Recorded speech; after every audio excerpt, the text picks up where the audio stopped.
Kak Suci, ada investasi juga nggak sih atau belum nih? Kalau untuk sekarang alhamdulillah udah, cuma aku lebih ke manual sih sebenarnya. Gimana tuh maksudnya? Kalau aku sekarang caranya emang manual kayak investasi perhiasan, emas gitu-gitu. Karena aku sebenarnya belum terlalu paham dengan yang namanya saham, investasi saham segala macam gitu-gitu. Jadi ya sebenarnya butuh sih, cuma karena belum sampai ke sana itunya. Ilmu yang aku dapat jadi udah aku cari aman aja untuk investasi emas. Jadi masih itu ya, emas-emas gitu. Iya. Nah, sahabat kompas.com udah 2023 nih. Tapi siapa hayo yang masih kayak Suci tadi? Yang masih belum tahu jenis-jenis investasi? Ayo coba komen di bawah ya. Nah, di video Generasi Cuan kali ini, Stella bakal ngenalin nih ada pakarnya juga sama jenis-jenis investasi khususnya yang cocok buat Suci dan kamu-kamu yang baru mulai kerja dan berpenghasilan sendiri.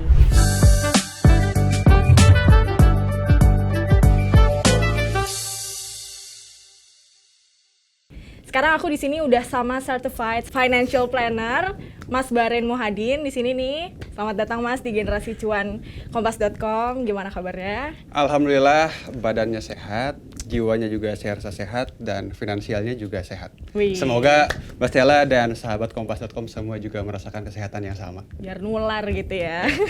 Oke, tanpa berlama-lama lagi kita langsung aja masuk ke topik yang emang udah bikin kita penasaran banget nih Mas. Nah, yang pertama investasi itu jenis-jenisnya ada apa aja sih Mas? Investasi itu banyak sebetulnya kalau kita mau ngomong jenisnya, tapi biasanya dikategorikan menjadi dua jenis. Investasi langsung dan juga investasi tidak langsung. Investasi langsung itu Mbak Stella gitu ya, sahabat kompas.com di rumah memberikan uang kepada seseorang gitu ya untuk menjalankan bisnisnya gitu ya. Nah, itu adalah investasi langsung. Atau kemudian teman-teman di rumah buka bisnis langsung, itu adalah investasi langsung. Tapi ada juga investasi tidak langsung. Investasi tidak langsung itu berarti ada perantara di situ gitu kan, sehingga kemudian disebutlah tidak langsung. Nah, investasi tidak langsung ini ada beberapa macam. Ada reksadana, ada obligasi, ada saham. Nah, itu adalah jenis-jenis investasi tidak langsung gitu. Jadi itu ya dibagi jadi dua tadi, ada yang langsung dan yang tidak langsung. Nah, gimana nih caranya kita untuk khususnya para anak muda untuk mulai berinvestasi? Sebetulnya sekarang sangatlah mudah gitu ya. Kalau nanya gimana caranya, gampang banget. Yang sulit itu biasanya maunya. Dari kita sendirinya dulu ya. Iya, betul. Nah, caranya gimana? Sebetulnya sekarang udah banyak sekali aplikasi-aplikasi yang bisa diinstal di handphone teman-teman semua, sahabat kompas.com semua, dan itu sangat-sangat memudahkan untuk teman-teman semua bisa investasi. Ini beda banget sama dulu ya, dulu itu 5 tahun, 7 tahun ke belakang ketika saya mau mulai investasi reksadana. Nah, kalau dulu 5-7 tahun yang lalu, mau investasi reksadana itu kita harus datang ke bank gitu ya, buka aplikasinya, maksudnya daftar gitu ya. Lalu ada dokumen yang tebal yang harus kita isi, harus kita tanda tangan, banyak sekali dokumennya. Tunggu verifikasinya, lalu kemudian baru kita bisa berinvestasi reksadana. Beda sekali dengan sekarang, kita tinggal install gitu ya, foto, selfie gitu ya dengan KTP, isi data diri dan lain sebagainya, sehari 2 hari udah bisa investasi reksadana. Jadi ini adalah sebuah hal yang luar biasa gitu yang terjadi di tengah-tengah kita, sehingga sebetulnya tidak ada alasan lagi untuk teman-teman semua tidak bisa berinvestasi. Tapi ya itu tadi, tinggal mau atau tidak, tinggal bisa atau tidak. Kalau bisa saya rasa semua bisa. Mau atau tidaknya itu yang mungkin tidak semua orang mau. Tidak mau itu mungkin karena tidak tahu atau karena tidak ada uangnya gitu ya. Kalau tidak tahu bisa dipelajari gitu ya di acara-acara seperti ini, tapi kalau kemudian tidak ada uangnya, maka kuncinya adalah bagaimana caranya supaya ada uangnya. Bagaimana caranya supaya ada uangnya? Ya dengan cara mengelolanya dengan baik. Khususnya buat teman-teman yang sudah punya penghasilan. Jadi investasi kita kuncinya harus punya uangnya dulu dan kita mau dulu ya. Tapi tuh ya Mas, kita ngomongin kayak gini, itu tuh ada loh orang-orang yang masih beranggapan kalau investasi itu cuma untuk orang kaya. Itu sampai sekarang masih ada orang-orang yang beranggapan kayak gitu. Kalau menurut Mas Baren gimana nih? Kamu adalah orang kaya, kamu bisa berinvestasi. Itu menurut saya ya. Itu adalah anggapan yang keliru ya. Itu adalah sebuah hal yang semestinya sudah terhapus di benak masyarakat kita. Investasi itu bukan hanya untuk orang kaya. Investasi itu untuk siapa saja, asal ada uang berapapun itu jumlahnya. Bahkan dengan Rp10.000 saja sudah bisa investasi reksadana. Lebih murah dari es kopi susu gula aren. Ya, es kopi susu gula aren kan 18.000, 20.000 gitu ya. Nah, ini 10.000 bisa membantu kamu dan masa depan kamu yang kamu inginkan gitu. Nah, jadi investasi itu bukan hanya untuk orang kaya. Kalau kita ngomong zaman dulu lagi nih, 5-7 tahun lalu, ya mungkin betul gitu, apalagi 10 tahun yang lalu. Untuk investasi itu harus orang yang punya uangnya berlebih sekali gitu ya. Karena untuk investasi reksadana 100.000, 300.000 gitu ya. Kalau sekarang 10.000 ada. Untuk beli obligasi dulu mungkin butuh uang yang sangat besar gitu ya. Sekarang ada obligasi retail yang ya 1 juta sudah bisa gitu. Jadi sebetulnya sudah bukan alasan lagi untuk teman-teman tidak bisa berinvestasi, apalagi menganggap bahwa investasi itu hanya untuk orang kaya. Gini, tapi Mas supaya lebih konkret nih ya, biar kalau tadi kan kita ngomongin soal investasi itu bisa untuk semuanya, tapi mungkin ada sahabat kompas.com di luar sana yang masih mikir kayak gitu tuh tadi yang udah kita omongin tadi. Nah, biar lebih konkret kita tuh perlu tahu nih contoh simulasi investasi tuh seperti apa. Boleh nih ya Mas, kita praktekin salah satu investasi keuangan yang dinilai cocok untuk gaji misalnya UMR Jakarta gitu. Kalau UMR Jakarta gimana simulasinya? Kalau UMR Jakarta 5 juta gitu ya, kita ambil rumus dari perencana keuangan, 10% dari penghasilan kita alokasikan untuk investasi gitu ya. Tapi ada tapinya nih, sebelum kita berinvestasi, kita harus terlebih dahulu memenuhi beberapa hal sebetulnya. Apa aja hal pertama adalah kita bisa mengolah cash flow dengan baik. Supaya apa? Supaya kita bisa berinvestasi secara rutin. Yang kedua, kita tidak punya cicilan atau utang konsumtif, gitu ya. Dan kemudian yang ketiga, kita punya manajemen resiko yang baik. Kita punya dana darurat, kita punya asuransi. Kenapa? Jangan sampai kita kan mau investasi ini untuk mengumpulkan uang demi masa depan yang kita impikan. Betul ya. Kita pengen uang yang kita simpan di dalam produk investasi ini bertumbuh, berkembang hingga nanti pada akhirnya kita bisa panen si uang ini. Nah, kalau kita belum punya dana darurat, kita belum punya asuransi, ada sebuah kejadian yang menimpa kita, masuk rumah sakit gitu ya, ban motor, mobil bocor dan sebagainya, dan itu tidak cukup uang yang kecil, maka kita harus mencairkan si investasi kita ini. Maka ini hal-hal yang harus dipenuhi terlebih dahulu gitu ya, baru kita berinvestasi. Nah, kalau semuanya udah katakanlah, lalu kita mau berinvestasi gitu ya, nah maka kita bisa alokasikan 10% dari penghasilan yang kita dapatkan untuk berinvestasi.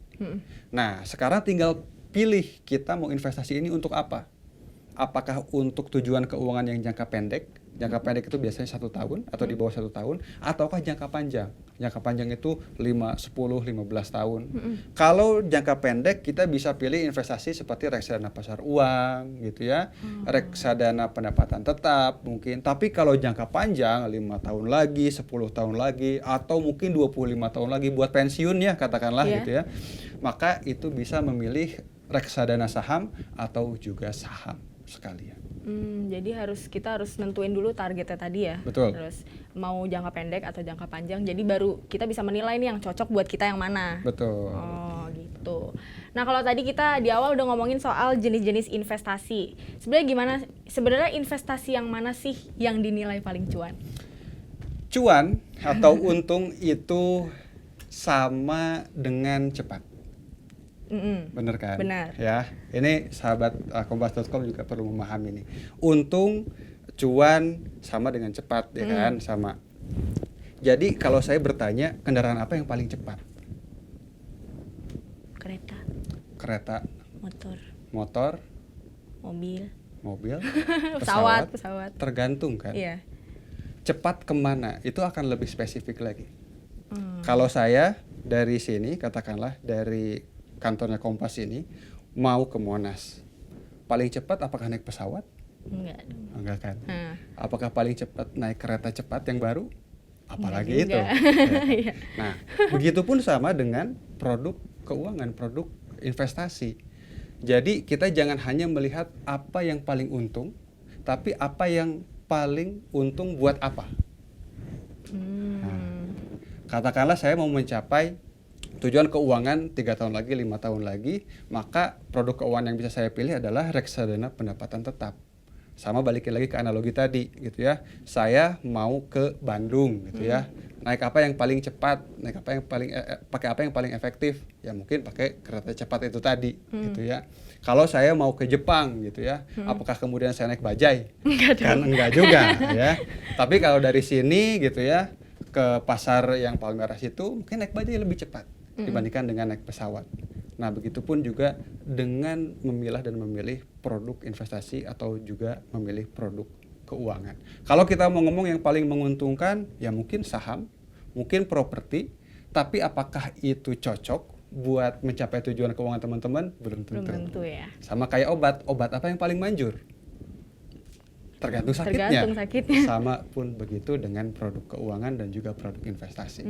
Tapi kalau misalnya kita ngomongin soal anak muda nih, bisa nggak sih Mas diklasifikasiin gitu kayak sebenarnya investasi apa sih yang paling cocok? Bukan cocok sih, ya yang paling cocok dan bisa dinilai paling menguntungkan gitu untuk anak muda.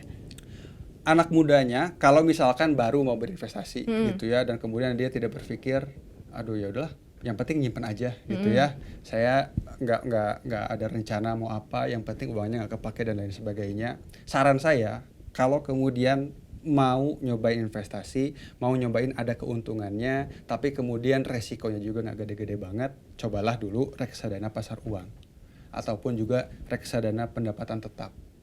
Berkembang, tapi memang tidak sebesar itu, tetapi resikonya pun juga tidak setinggi itu. Beda dengan kalau teman-teman nyimpen di reksadana saham ataupun saham langsung. Nah, katakanlah teman-teman nyimpen 500.000 gitu ya di saham. Hari ini nilai sahamnya mungkin 500.000. Besok bisa jadi 350.000. Lusa bisa jadi 200.000. Tapi hari setelahnya bisa jadi 750.000. Untuk orang yang baru mulai investasi, ini kan sesuatu yang mengkhawatirkan. Benar. Gitu ya. Aduh, kayaknya saya tarik aja deh uangnya gitu ya. Padahal itu lagi turun gitu ya. Padahal mungkin besok akan naik. Kita kan nggak tahu. Nah, makanya kalau misalkan anak muda pengen nyoba investasi gitu ya, dan belum tahu buat apa, dan khawatir dengan resikonya, maka reksadana pasar uang bisa menjadi sebuah pilihan. Jadi bisa disimpulkan kalau mau pilih investasi harus tahu profil sendiri juga ya Mas? Betul, kita juga harus ngukur diri, ada yang namanya kalau dunia investasi itu ngukur profil resiko. Profil resiko. Jadi kita harus tahu kita ini kuat untuk menahan resiko seberapa besar sih gitu ya. Apakah kemudian dengan turunnya nilai itu kita buru-buru tarik gitu ya, ataukah kita santai-santai saja gitu ya, ataukah mungkin kemudian justru ketika turun itu kita tambah investasi kita karena kita tahu nilainya turun, kita tambah, kita bisa mendapatkan lebih banyak investasinya di situ hingga potensinya menjadi lebih besar lagi untuk naik dan kita dapatkan keuntungannya, ataukah seperti apa. Jadi itu juga perlu kita ukur. Untuk cara cari tahu ngukur profil resikonya itu sendiri gimana Mas? Kalau cara cari tahu ukur profil resiko, sekarang teman-teman tinggal buka aja gitu ya, internet, buka Google, terus kemudian cek profil resiko, itu banyak sekali gitu ya, yang bisa digunakan oleh teman-teman semua dalam mengukur profil resiko. Atau hubungi para perencana keuangan gitu ya, dan akan mendapatkan advice lebih dari mereka gitu ya, bagaimana memilih produk keuangan yang cocok atau produk investasi yang cocok untuk teman-teman semua. Dan biasanya kalau teman-teman buka aplikasi gitu ya, install aplikasi untuk beli reksadana, beli emas dan lain sebagainya, itu ada cek profil resikonya. Jadi itu sudah include di situ. Udah include. Jadi sebelum kita investasi udah disuruh pilih, udah disuruh isi dulu ya? Iya, betul. Oke. Kita tadi udah ngomongin reksadana, udah ngomongin saham, tapi tuh ada loh Mas sekarang investasi yang dibilang orang investasi logam mulia atau emas gitu ya. Yeah. Nah, jadi kan orang-orang tuh rame beli logam mulia dan emas itu. Sebenarnya emas itu tuh investasi atau bukan sih Mas? Nah, soalnya tuh masih ada orang yang beranggapan bahwa emas itu bukan investasi karena nilainya tetap. Itu gimana tuh Mas? Mungkin akan sedikit kontroversial gitu ya apa yang saya sampaikan. Tapi ini adalah apa yang terjadi di lapangan ya. Bahwa untuk saat ini bisa jadi emas itu bukan sebuah produk investasi. Jadi emas itu hanya sebuah produk pelindung nilai karena kenaikannya seiring dengan inflasi. Dan bahkan dalam jangka pendek emas itu tidak bisa disebut sebagai produk investasi.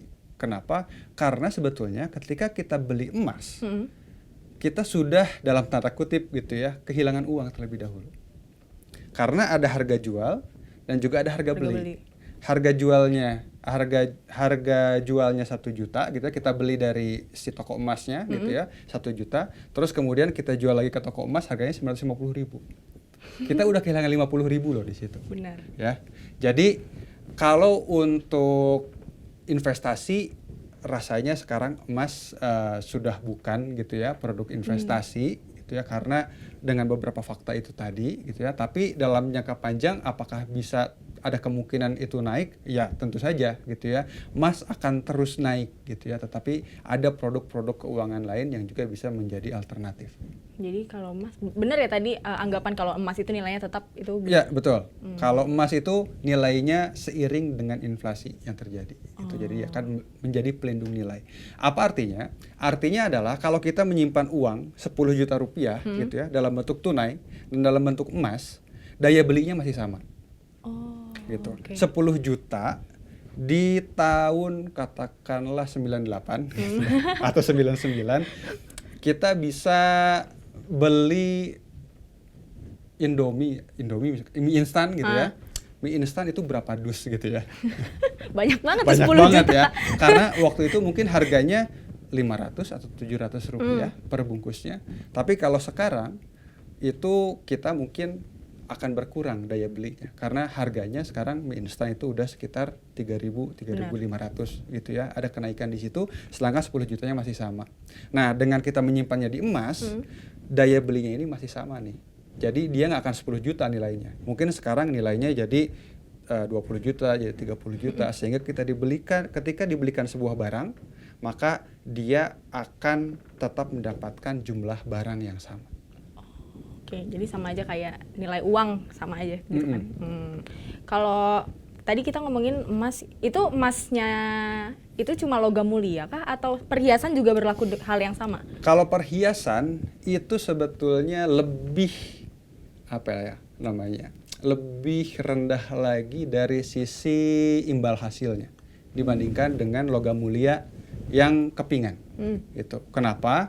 Karena biasanya dari harga yang ditetapkan gitu ya untuk sebuah nilai per gram emasnya, maka si perhiasan ini mereka akan mengurangi sekitar 25% depresiasi pengurangan dari harga emas karena ada jasa gitu ya, ada kandungan kuningan logam yang lain untuk kemudian mereka menilai emas itu berapa harganya.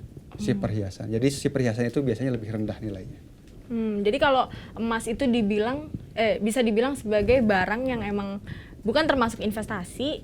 Jadi barang apa aja yang termasuk investasi? Kalau investasi itu ada reksadana pertama, terus kemudian ada obligasi, ada saham, gitu ya, ada tanah dan juga properti. Itu termasuk investasi yang tidak langsung. Kalau yang langsung ya kita buka bisnis, itu juga investasi di situ. Jadi kalau emas tidak termasuk. Jadi kalau misalnya punya barang mewah kayak tas mewah gitu, itu nggak termasuk investasi ya? Nah itu investasi juga. Investasi juga. Tapi itu sangat niche ya. Oh gitu. iya. Jadi hanya kepada beberapa orang yang ngerti aja gitu. Kalau saya bawa tas Hermes, tas Louis Vuitton gitu ya, terus saya jual ke orang yang salah, ini berapa harganya? Katakanlah 300 juta gitu ya. Orang itu akan protes gitu ya. Buset, mahal banget gitu ya. Mending gua beli rumah gitu daripada beli tas ya kan. Iya. Nah, tapi kalau kemudian kita jualnya ke orang yang tepat gitu ya, mereka bayar 500 juta pun juga mau gitu. Jadi itu menjadi investasi tetapi sangat-sangat niche. Niche market gitu Iya. ya, nggak semua orang bisa pakai investasi itu. Oke, terakhir boleh dong Mas kasih tips buat para anak muda yang baru mau mulai investasi. Jadi mereka tuh paham dan yakin kalau investasi itu bisa dimulai kapan aja, nggak harus nunggu kaya. Ya, investasi terbaik itu dilakukan 10 tahun yang lalu. Kenapa tuh?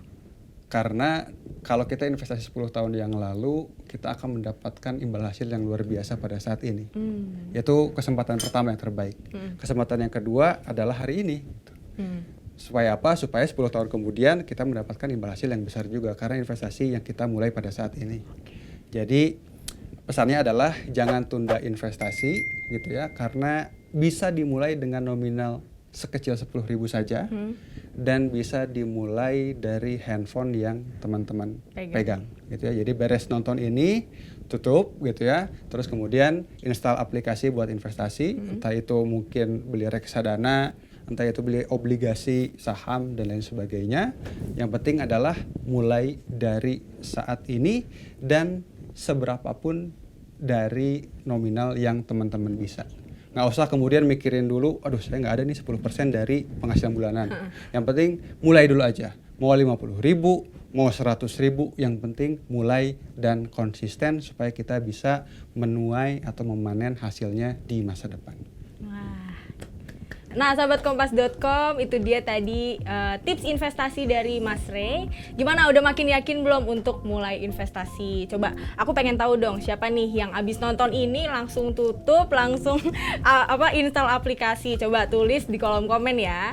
Oke, semoga bermanfaat dan bikin kalian makin yakin buat segera mulai berinvestasi. Tapi harus ingat untuk tetap menyesuaikan sesuai kondisi kalian ya. Oke Mas Ray, terima kasih sudah mau bincang-bincang bareng generasi cuan kompas.com dan sama sahabat kompas.com di sini. Oke, thank you for watching. Aku Stella pamit undur diri. See you di generasi cuan edisi berikutnya. Dadah.